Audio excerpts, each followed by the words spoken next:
웨스트민스터 신앙 고백서 제18장 은혜와 구원의 확신, 오늘 4절 보겠습니다. 자, 시작. 참신자일지라도 그들의 구원의 확신이 여러 가지 모양으로 흔들리며 약해지며 일시 중단될 수 있는데, 이 같은 일들은 그 확신을 보존하는 것을 게을리하거나 양심에 상처를 주고 성령을 근심케 하는 어떤 특별한 죄에 빠지거나 어떤 갑작스럽게 강렬한 시험에 의해서 또는 하나님께서 그의 얼굴의 빛을 숨기시어 그를 경외하는 자일지라도 흑암 중에 행하여 전혀 빛이 없게 되게 하심으로 말미암는 것이다.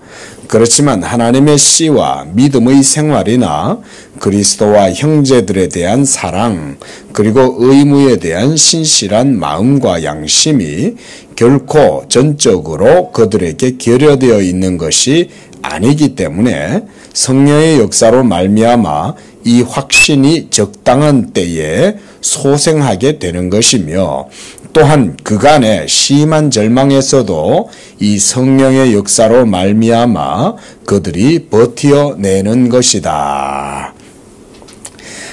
우리 장로교회의 신앙의 고백 가운데 구원의 확신 부분에 있어서 우리 성도님들이 이것을 깊이 있게 좀 배울 필요가 있습니다. 흔히 예수 믿으면 구원받는다 라고 생각을 하고 그렇게 믿지만, 그런 이후의 삶의 과정, 어떤 실천적 삶의 영역 속에서 신앙이 어떤 효력을 갖고 어떻게 작동하고 이런 것에 대한 이해가 부족하면 성도의 삶에 대해서 이게 이제 일종의 뭐라 그럴까, 난맥상 이런 것에도 사로잡힐 수가 있어요. 심지어는 이단이 와가지고 꼬시면 속는 거예요. 예? 너 예수 믿는다고 해놓고 왜 죄지어?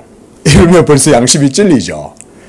너 그러면 구원 못 받은 거야. 이렇게 말하면, 왜냐하면 자기가 죄를 지으니까 구원 못 받았다라는 생각이 들죠. 그리고 자기의 죄에 대해서 하나님이 벌을 내리고 심판하고, 그러니까 너 아직 구원 못 받은 거야. 구원파가 와가지고 그렇게 속이는 거예요. 응? 그래서 그 죄사함에 대한 확신을 가지는데, 그래서 네가 몇 날 몇월 며칠 날 너 구원 받은 거 확신 있어? 이렇게 묻는 거예요. 여러분, 새까만 거짓말인 거예요. 근데 모르면 당하는 거예요. 모르면. 자, 4절에서는 참신자가 경건한 삶을 살아가다가도 하나님의 말씀에 때때로 그 죄가 부딪히고, 그래서 그 죄로 말미암아 하나님과의 관계가 틀어지고 깨어지고 이렇게 될 수도 있는 거죠. 그래서 거기서 뭐라 그럽니까? 세 번째 줄 보세요. 확신을 보존하는 것을 게을리하고 양심에 상처를 주고 성령을 근심케 하는 특별한 죄에 빠지고, 또 갑작스럽게 강렬한 시험에 의해서나 또는 하나님께서 그분의 얼굴 빛을 숨기신다는 거예요.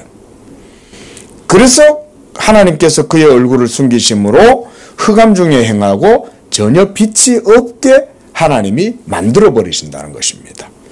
신앙생활 하시다 보면 이런 경우 있습니다. 여러분들이 지금 그런 상황 가운데 있을 수도 있고, 거기를 벗어나서 밝고 명랑한 속에 있을 수도 있고, 때때로는 흐린 날도 있고 밝은 날도 있는 거예요. 그런데 문제는 흐린 날이 되었을 때 왜 흐리냐? 그때는 그걸 생각을 해야 되겠죠. 왜 내가 예수님을 믿는데도 이렇게 마음이 항상 슬프고 외롭고 이렇게 고단하고 메마르고 이럴까? 뭐 때문일까요?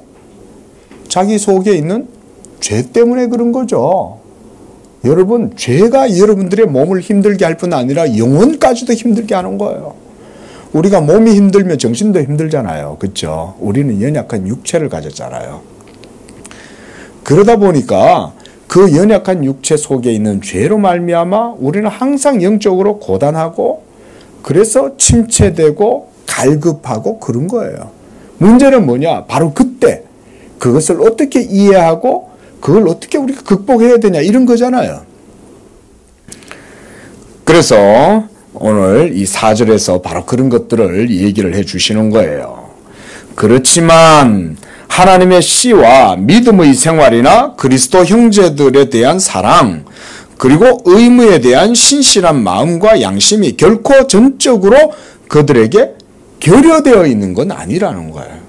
여전히 그들 속에는 믿음의 씨가 있다는 거죠. 그 믿음의 씨가 비록 내가 지금 힘들고 연약하고 불안하고 괴롭고 또 메마르고 이럴지라도 여러분 하나님의 택하심의 씨가 그 영혼 속에 있기 때문에 하나님이 다시금 그것을 일으키고 다시금 풍선 속에 바람을 후 해가지고 풍선을 이렇게 팽창을 시키듯이 하나님이 그렇게 하실 수 있는 거예요. 그러나 하나님께서 성도들로 하여금 경건한 슬픔, 청교도들은 그렇게 말했어요. 경건한 슬픔이라 그랬어요. 하나님을 향하여 슬퍼하되 경건한 슬픔인 거예요. 왜냐하면 죄인으로서 나는 메마르고 곰핍하지만 하나님을 바라보고 있잖아요. 그러니까 메마름 중에 하나님을 바라봄으로 하나님의 은혜를 구하고 있기 때문에 그런 것들을 청교도들은 경건한 슬픔이라고 그랬어요. 모든 성도들에게 이것은 다 있어요. 목사도 그게 있어요. 목사라고 매일 여기서 하나님 말씀 전하고 막 이러고 하니까 뭐 늘 충만하냐? 아닙니다. 목사도 목사 속에 죄가 있어서 이 죄 때문에 목사도 하나님 앞에서 경건한 슬픔을 가지는 거예요. 애통함이 있는 거예요. 누구도 그 죄의 몸에서 100% 완전하게 자유로운 사람은 한 사람도 없어요. 우리 예수 믿는 사람들의 완전한 영화와 자유는 언제 누립니까? 그 몸을 떠날 때야 비로소 누릴 수가 있어요. 믿으시기 바랍니다. 여러분 일평생 그럼 뭘 배우냐? 성도들이 이 죄의 몸 속에서 살아가면서 예수 믿음을 배워가면서 영적인 길을 따라서 육을 막 억제시키고 이러면서 싸우면서 살아가면서 뭘 배우냐? 하나님의 복음의 도를 배우는 거예요. 그 속에서. 믿으시기 바랍니다. 그 속에서 믿음이 자라는 거예요. 영적으로 싸우려면 먼저 하나님을 알아야 되고 하나님을 알면 여러분들 속에 있는 죄가 보여요. 그러면 그 죄의 세력이 여러분들을 막 공격하는 것도 이제 보이기 시작해요. 그러면 그때는 가만히 당하고 있을 수는 없죠. 내가 하나님 말씀 붙들고 믿음을 일으켜갖고 싸워야 되겠다. 이러면서 또 막 하는 거예요. 그러나 그 믿음의 힘도 내 힘으로는 안 돼. 그래서 좌절하고 낙심하고 또 넘어지고 또 넘어지고 엎어지고 자빠지고 7번 넘어질지라도 그러나 여호와를 경외하는 자는 다시금 일어나는 거예요. 7번 넘어지잖아요. 7번 넘어진다는 말은 사람의 힘으로는 이길 수 없다 그 말인 거예요. 그런데 다시 일어나는 거죠. 그래서 여기 보면 그 밑에 네 번째 줄 성령의 역사로 말미암아 적당한 때에 이 확신이 소생하게 된다는 거예요. 여기서 놀라운 하나님의 능력을 경험하게 되는 거죠. 내 힘으로는 절대로 안 될 것 같아. 너무 힘들어. 괴로워. 곰핍해. 갈급해. 죽을 것 같아. 하나님 내가 이 긴 고통의 터널을 언제 벗어납니까? 라고 막 애달팠는데 어느 날 하나님이 기가 막힌 방법으로 여러분 속에 새 힘과 능력을 주시는 거예요. 그러면서 갑자기 내 속에서 복음의 빛이 비추면서 막 생명의 기운이 솟아나고 그래 내가 이 죄를 찌눌러 버리고 다시금 일어나자 또 이렇게 되는 거죠. 자, 이런 것이 바로 지금 4절의 내용이에요. 그리고 그간의 심한 절망에서도 성령의 역사로 말미암아 그들이 어떻게 했어요? 버텼던 거예요. 그러니까 죽을 것 같아도 하나님은 다 이렇게 붙들고 있는 거예요. 그러다가 완전히 꺾여갖고 자칫하면 상하면 안 되잖아. 하나님은 상하게는 안 하셔요, 여러분. 응? 하지만 다 고난을 당하다가도 시험 당할 즈음 되면 하나님이 풀어주는 거야. 너 이제 배웠지? 내 은혜가 아니면 안 되지? 내 능력이 안 되면 안 되지? 너 하나님 믿는 믿음으로 살아야 되겠지? 이걸 가르쳐 주시는 거예요. 야, 이런 게 우리 교리예요, 사실은. 교리가 딱딱한 게 아니죠. 교리는요, 이분들이 교리를 작성할 때 어마어마한 진통을 하면서 고뇌를 하고 성경을 다 훑어낸 거예요.